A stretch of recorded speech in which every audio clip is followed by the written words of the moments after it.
अर्जुन भूलना नहीं। अगर आप तुम्हारे घर में शंकर का शिवलिंग है या सीहोर कुबरेश्वर धाम का कंकर है, उसकी भी आराधना आप कर रहे हो तो उसमें भी फल है। मतलब आप शिव को अपने भीतर बिठा चुके हो। अर्जुन लकड़ी के टुकड़े को भी शिव मानकर पूजन कर लेते हैं, मतलब उनके भीतर शिव बैठ चुका है, शंकर बैठ चुका है, उनके भीतर शिव आ चुका है। मानो तो मैं गंगा मां हूं, ना मानो तो बहता। आप मानोगे तो मैं गंगा हूं, ना मानो तो बहता हुआ पानी।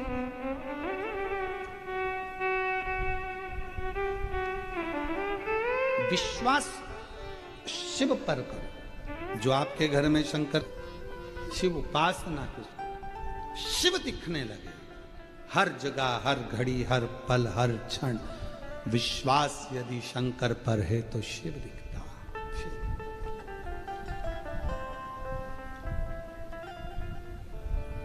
शिव के बिना कुछ नहीं दिखता।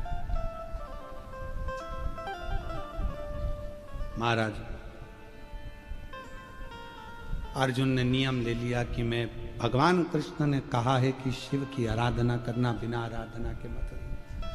अर्जुन ने नियम लिया, जब तक मैं शंकर भगवान की पूजन नहीं करूंगा, आचमन नहीं करूंगा, शिव के जल का प्रोक्षण नहीं करूंगा, शिव के जल का, तब तक मैं कोई कार्य नहीं करूंगा।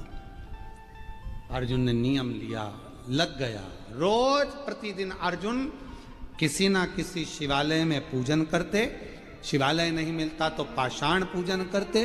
पाषाण पूजन नहीं कर पाते तो पर्वत को शिवलिंग मानकर उसकी आराधना कर लेते।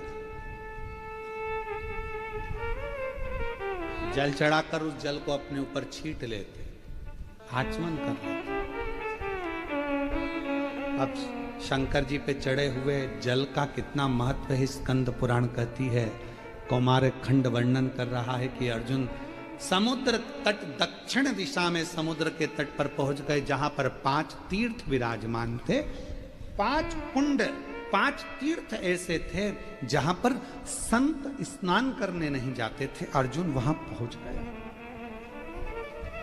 संतों ने जो तीर्थ हैं, इसमें जो जल है, जल के अंदर एक एक मगरी रहती है। मगरी मतलब मगर की पत्नी। मगरी इसमें रहती है। वो मगरी जो अंदर जाता है उसको खींच लेती है, खा जाती है।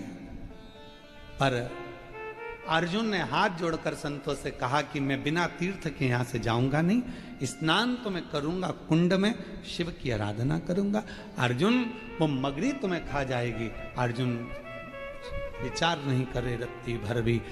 स्कंद पुराण का कौमार खंड कह रहा है कि अर्जुन चलते चलते उस पहले 5 तीर्थ थे, 5 तीर्थ में से एक तीर्थ पर अर्जुन ने हाथ जोड़ा, नमस्कार किया, प्रणाम कर कर हर हर महादेव जैसे ही बोले और अर्जुन उस तीर्थ में कूद गए।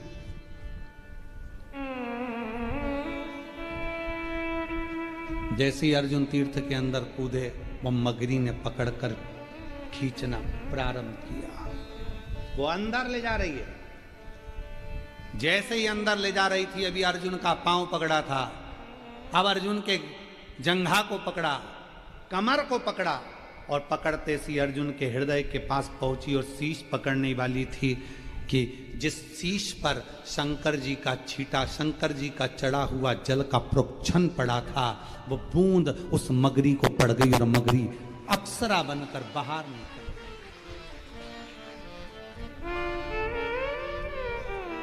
अर्जुन भी बाहर थे, वो मगरी भी अप्सरा बनकर बाहर, बिल्कुल सुंदर स्त्री बनकर, बहुत सुंदर स्त्री बनकर बाहर खड़ी थी।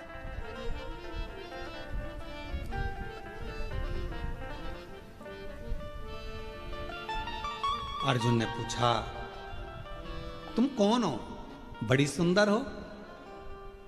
अभी तुम मगर के रूप में थी और अब इतनी सुंदर बनकर तुम सामने खड़ी हो कौन तुम? मगरी हाथ जोड़कर बोली, रे अर्जुन, हे पांडुनंदन, हे अर्जुन, मेरा नाम वर्चा है, दूसरी मेरी सोरमेई है, तीसरी सामेई है, चौथी बुदबुदा है और 5वें नंबर की लता है। हम 5 अप्सराएं हैं और देवलोक में रहती हैं, बड़ी सुंदर हैं हम पांचों की पांचों। एक बार अपनी सुंदरता का भाव जानकर हम सब नंदन वन पहुंच गए, जिस वन में कुछ संत बैठकर शंकर भगवान की आराधना कर रहे थे, साधना कर रहे थे, शिव की अर्चना कर रहे थे। और शिव महापुराण में पहले भी वर्णन किया, आज फिर आपको कहते हैं। एक बात याद रखना, यदि कोई शंकर की आराधना में डूबा है, साधना में डूबा है, भजन में डूबा है, कोई शिव नाम की भक्ति में डूबा हुआ है, निवेदन है, उसको कभी भी आप ना तो उसको परेशान करिए ना उसको कष्ट दीजिए, नहीं तो व्यक्ति को भोगना बहुत कुछ पड़ता है, बहुत। अर्जुन, हम नंदनवन में पहुंचे और नंदनवन में पहुंचने के बाद अर्जुन, हमने देखा कि एक संत शिव की आराधना में लगे हुए थे, शिव आराधना में लगे थे। तभी हमारे मन को भाव उत्पन्न हुआ, हमने उनको अपनी ओर आसक्त करने के लिए नई नई लीला करना प्रारंभ कर दी। नई नई हम उसको अपना करने के लिए नई नई लीला करने लगे। अब वो संत तो हमको देखे नहीं, जब आखिरी में संत ने हमको नहीं देखा, उनका जल का भरा हुआ जो लोटा था, पात्र था, उसको हमने छुड़ाकर उठाकर दूसरी जगह रख दिया। वो उस पात्र को ढूंढने लगे। पात्र, शिव महापुराण की कथा कहती है, महाराज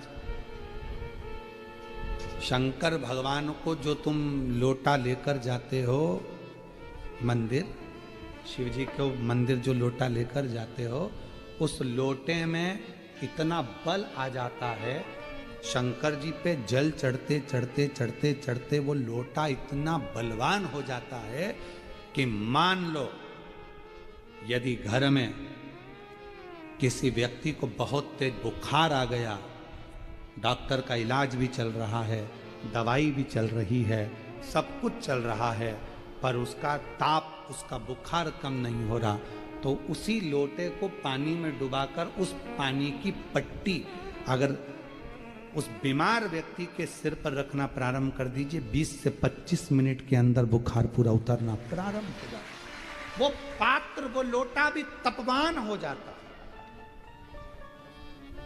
अभी तक अप्सराओं का कुछ नहीं बिगड़ा था, अभी तक अप्सराओं का बाल बांका नहीं हुआ था, संत को अपनी ओर आसक्त कर रही थी, अप्सरा का कुछ नहीं बिगड़ा था, अभी तक कुछ भी नहीं बिगड़ा, कुछ भी नहीं।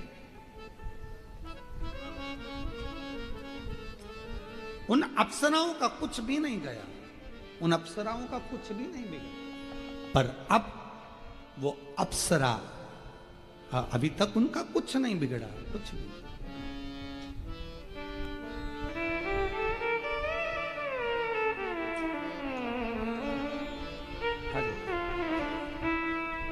अर्जुन,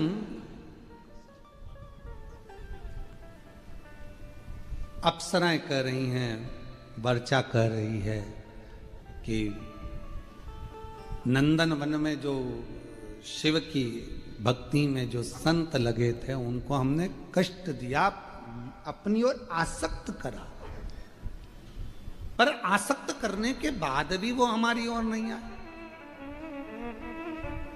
तब हमारे मन में भाव आया, पात्र रखा था जिससे वो जल चढ़ा रहे थे शिव को, और उस पात्र में बड़ा बल होता है, बहुत बल। जैसे आज सारी जितनी पूर्णिमा होती हैं, उन पूर्णिमा में आज की जो पूर्णिमा है, शरद पूर्णिमा, वो बहुत मायने रखती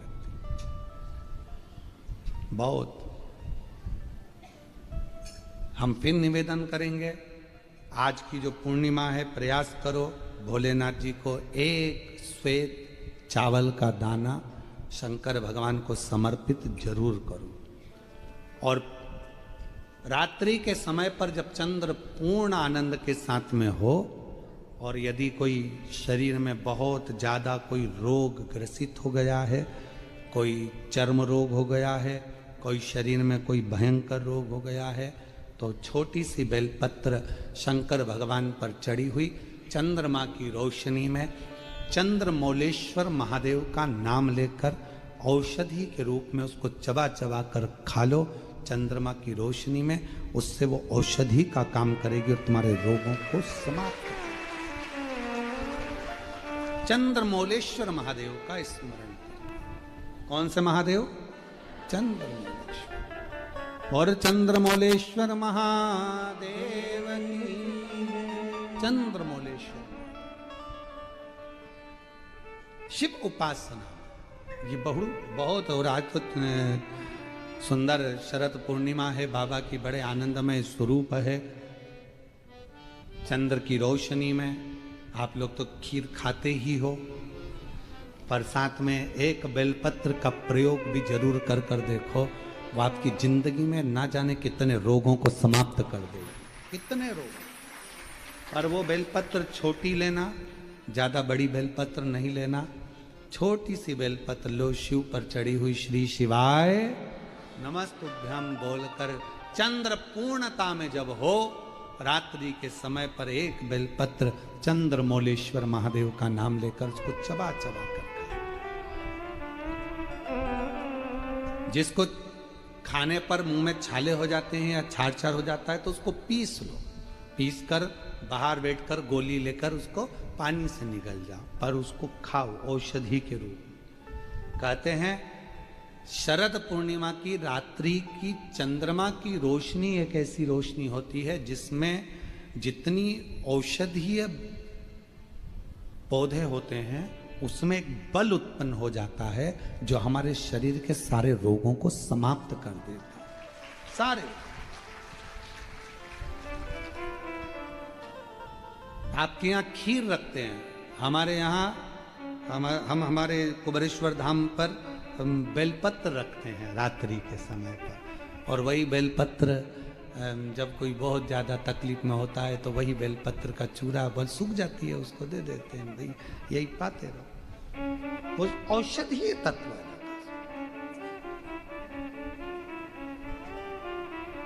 आप लोग छत पे खीर रखो, हम बेलपत्र रख देते हैं अमृत इसमें, वो तो पहले से ही तो बेलपत्र और बलवान हो जावे और आनंदित हो। औषधि शिव तत्व है हमारा, भगवान शंकर की आराधना साधना अवश्य। लोटे में इतना बल आ गया, वो बर्चा नाम की अप्सरा ने वो लोटा छुपा लिया, चला गया कहीं रखा गया।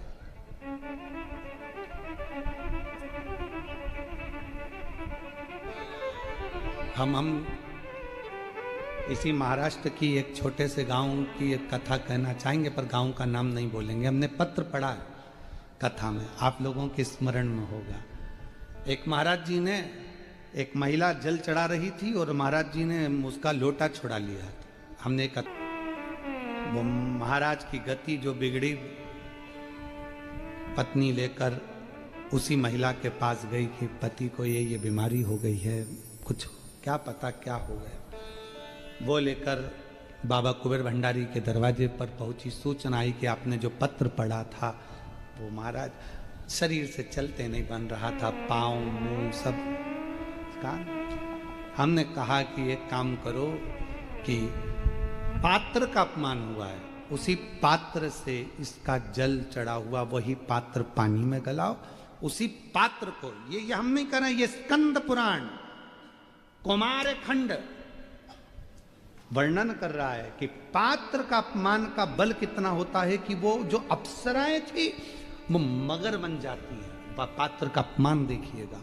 हमने बस इतना ही खबर करवाई कि वो पात्र जो फेंका गया था उसी पात्र से शिव जी पे जल चढ़ाकर उसी पात्र, खाली पात्र को पानी में डालो, बाल्टी में डालकर उसी का स्नान कराना प्रारंभ करो। आज वो ब्राह्मण देवता वापिस चलना प्रारंभ कर दिए, शरीर में काम करना प्रारंभ। पात्र की बड़ी महत्व होता है। तुम्हारे घर में दीपक रोज लगाते हो रोज?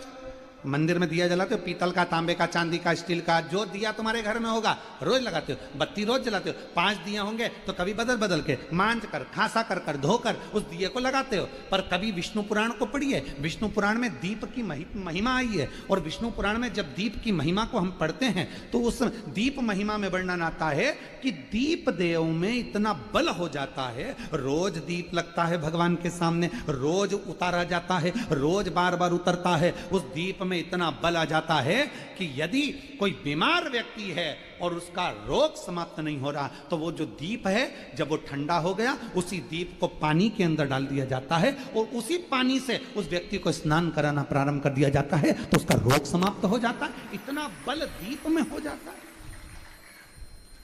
तुम पूजन की सामग्री को, पूजन के जिस आसन पर हम बैठ कर जप करते हैं, बोलो आसन सिद्ध होता है कि नहीं होता? जम के तो बोलो।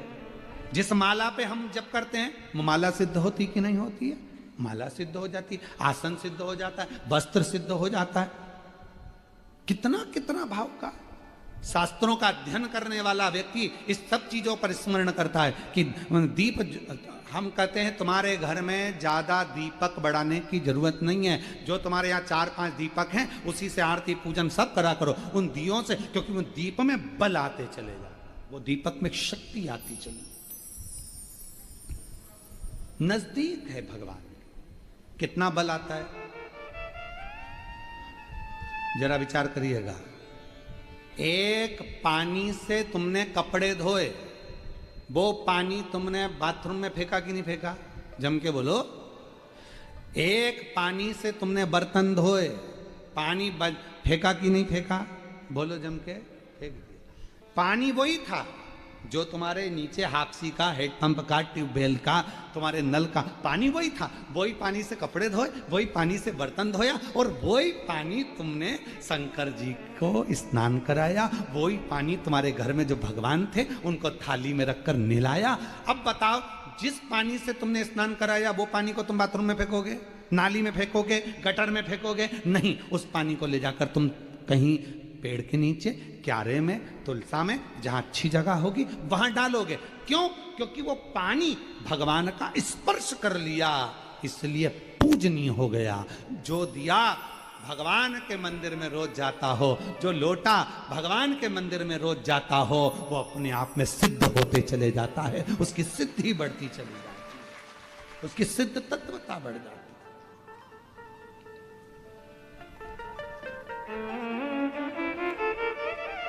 एक बहन जी ने प्रश्न किया, क्या गुरुजी दुर्गा सप्तशती का पाठ केवल नवरात्रि में कर सकते हैं? दुर्गा कुंजी का पाठ क्या हम केवल नवरात्रि में कर सकते हैं? देवी की आराधना केवल हम क्या नवरात्रि में कर सकते हैं? कौन ने कहा कि केवल नवरात्रि में करिए? आप तो मां की आराधना कभी भी कर सकते हो, शिव की साधना कभी भी कर सकते हो। कभी कोई समय निश्चित नहीं है हमारा कि इसी समय पर आराधना हो, इसी समय पर साधना हो। एक हमारे शैलेंद्र भैया एक लाइन गाते हैं, भरा मन पड़ जाए तब उस परमात्मा को याद करो, तब याद।